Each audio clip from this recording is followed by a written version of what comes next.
Hola a todos, hoy vamos a hablar de algo que siempre es necesario recordar eh, por sobre todo nuestras cirugías que hacemos a diario. Es sobre la anatomía e histología del hueso temporal.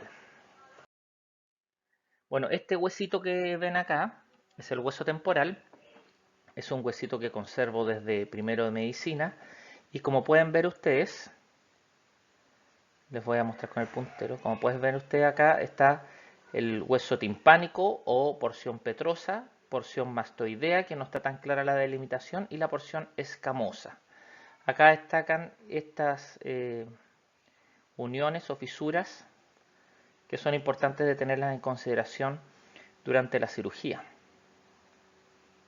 Área cribosa, espina de Henle también, destacable, y la raíz del zigoma, que son los primeros reparos cuando uno hace un abordaje sobre todo retroauricular.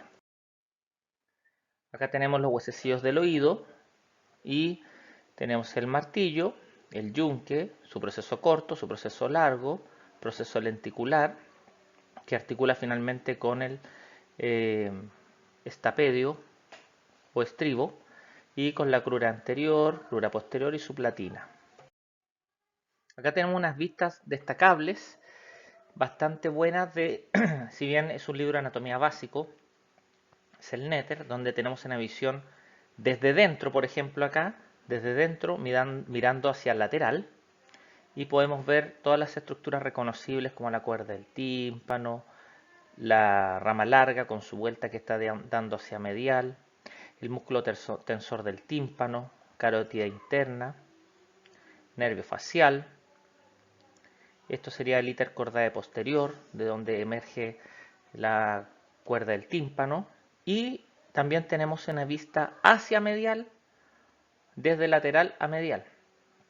Y también tenemos el conducto del facial, la eminencia piramidal, ¿no es cierto? Y esto cambia un poquito, que la orientación del canal lateral no es tan así realmente lo que uno ve en la anatomía normal.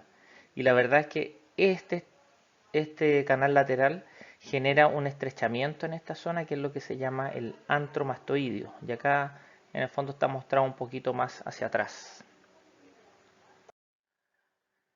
En la pared posterior se estrecha. En el fondo tenemos paredes amplias hacia medial, hacia lateral, y hacia posterior se cierra. Y destacan, siguiendo desde cefálico a caudal, tenemos por ejemplo la eminencia piramidal, desde donde emerge el músculo del estribo. Tenemos el íter cordae posterior, desde donde emerge la cuerda del tímpano. Tenemos el receso del facial, que es lateral al nervio facial, y tenemos el sinus tympani, que es medial al nervio facial. En la pared anterior destaca el músculo tensor del tímpano, la pared del canal carotidio y finalmente hacia más caudal el orificio de la trompa de Eustaquio. En la pared medial, como habíamos visto en estos dibujos del Netter, la pared medial está el promontorio, la ventana oval, ventana redonda hacia abajo, el canal de Falopio hacia arriba y el proceso cocleariforme más hacia arriba con el tendón del músculo tensor del tímpano. No sé si lo tienen en mente eso como imagen. Y en la pared lateral tenemos gran parte ocupado por el tímpano, el annulus, hacia cefálico el scutum, y entre el scutum y el tímpano, en el fondo tenemos el rechazo superior timpánico o espacio de Prusa, que en el fondo corresponde a la parte medial de la pars flácida. Aquí tenemos un dibujo que sobre todo es fácil de ver con cirugía endoscópica de oído. Y si miramos la pared medial más hacia posterior, podemos distinguir ciertas estructuras como el nicho de la ventana redonda, una separación con el sinus tímpano. Si ustedes se fijan acá, el trayecto del nervio facial está retirado, por lo tanto hacia medial del nervio facial tenemos el sinus tympani, y estas líneas que son una suerte de líneas divisorias, que hacia abajo está el subiculum, que separa la ventana redonda o el nicho de la ventana redonda del sinus tympani, y en el sinus tympani de la ventana oval ese es el ponticulus. Ahí tenemos una imagen real. Nicho de la ventana redonda, subiculum, sinus tympani, eminencia piramidal, ponticulum, la articulación incustapedial, ¿cierto? El iter cordae posterior finalmente. No, perdón, no, acá no se ve. Si tenemos un corte, se podría decir axial, a nivel de la espira basal de la cóclea, este es un corte histológico, podemos ver lo que le estaba mencionando sobre el sinus tympani. Por ejemplo, ya estamos en la parte de la espira basal de la cóclea, por lo tanto estamos viendo acá el nicho de la ventana redonda, la separación con el subiculum y que finalmente divide la ventana redonda del sinus tympani, y acá tenemos el sinus tympani que, como pueden ver, está medial al nervio facial. Es súper importante, acá tenemos la mastoides. Miren, fíjense en la altura de este corte que se ve la vuelta ya del canal posterior. Acá nuevamente tenemos estas imágenes, pero estas imágenes están destacadas porque es para resaltar una estructura súper importante que uno busca en la timpanotomía posterior, que es útil, por ejemplo, en el implante coclear. Tenemos acá un corte también axial, donde podemos ver sinus tympani nuevamente medial al nervio facial, el receso del facial, mastoides, celdillas mastoideas, y según el autor existe este septum que es el que uno tiene que fresar, que es el septum tímpano-mastoideo, que de las celdillas mastoideas comunica finalmente al receso del facial. Acá estamos viendo la eminencia piramidal. Probablemente esta es la cuerda del tímpano. Fíjense lo cercano, porque acá está súper ampliado, pero fíjense, es un espacio bastante pequeño entre no caer en el annulus y no caer en el nervio facial. Aquí muestran un ejemplo de una persona que tiene llamativamente un septum tímpano-mastoideo muy amplio, no es lo habitual. Otro espacio muy típico y que se menciona como causa de recidiva de colestatoma es el receso epitimpánico posterior. Acá tenemos un corte histológico axial también, donde tenemos la articulación del martillo con el yunque, y hacia anterior podemos ver el receso epitimpánico y cómo se cierra por estas estructuras óseas. Esta zona, en el epitímpano más anterior, puede ser origen de persistencia de colestatoma. Así que eso es una zona siempre a revisar. Fíjense acá, raíz del zigoma, acá sería un oído más bien izquierdo. Acá podemos ver, esta imagen es interesante porque se ve la distribución de las células ciliadas, pero sí, de la distribución que existe en el oído medio de células ciliadas, y podemos ver que en este color como naranja más intenso se puede ver toda la distribución en la pared lateral y la distribución de células ciliadas en la pared medial que guarda relación con la trompa de Eustaquio. Este es un esquema que muestra la irrigación de la pared lateral de la caja timpánica, y podemos ver que depende de la arteria, principalmente arteria timpánica anterior, que es rama de la carótida externa. Aquí la pared medial, que es gran parte de su irrigación, depende de la carótida interna. Acá la arteria estilomastoidea que acompaña al nervio facial, carótida externa, por ejemplo.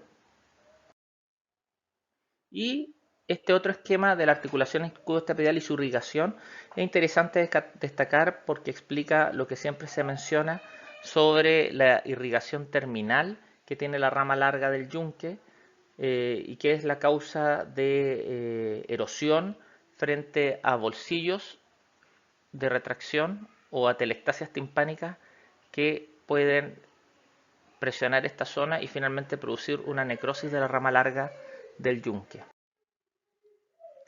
Este es un esquema que muestra toda la inervación del oído medio, con toda la participación de todos los nervios craneanos, noveno, décimo, nervio facial, etc.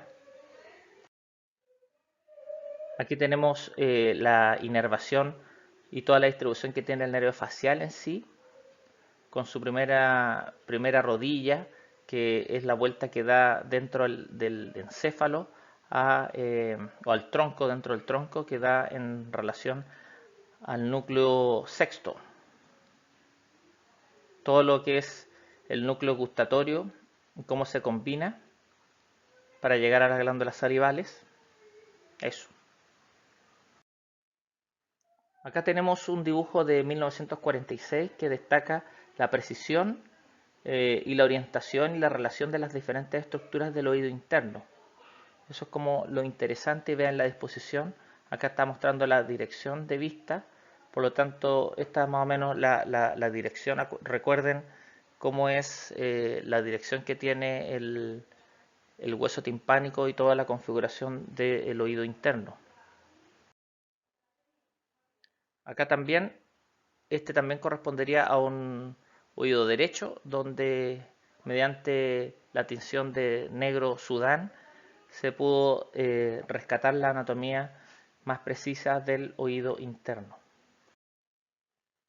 Este dibujo rescatado del Netter también lo destaco porque permite esquematizar muy bien las diferentes rampas y sus relaciones. Si se fijan acá, ventana redonda da directamente a la rampa timpánica. Tenemos el conducto coclear con endolinfa, perilinfa, rampa vestibular, que es la que comunica ya a lo que es propiamente tal el vestíbulo. El conducto endolinfático, el saco endolinfático. Entonces tenemos la rampa timpánica, que finalmente termina en la ventana redonda. Tenemos la rampa media, con el conducto coclear, y rampa vestibular. Acá vemos la relación de la membrana basilar, la membrana de Reissner, el ligamento espiral, que es periférico, la lámina espiral, que es donde pasa toda la inervación. Acá lo vemos en microscopía electrónica, se ven todos los detalles. Membrana de Reissner nuevamente, perilinfa, escala vestibular, escala media con endolinfa, escala timpánica con perilinfa nuevamente, las células ciliadas internas, células ciliadas externas. Este es un ejemplo esquemático de célula ciliada externa para entender un poco cuál es su anatomía o microanatomía. Acá lo mismo, la célula ciliada interna. Esa es la disposición de todos los ramilletes de células ciliadas externas, que tiene esa disposición como en U invertida. O W invertida también, pues. O en W, sí, W invertida. Por esa pequeña muesca. Acá tenemos un esquema también.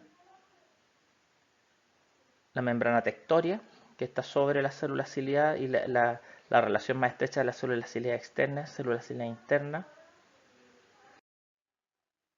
Este esquema es muy interesante porque muestra cuántas células aferentes terminan inervando cada célula ciliada interna versus las células ciliadas externas, y la comparación de inervación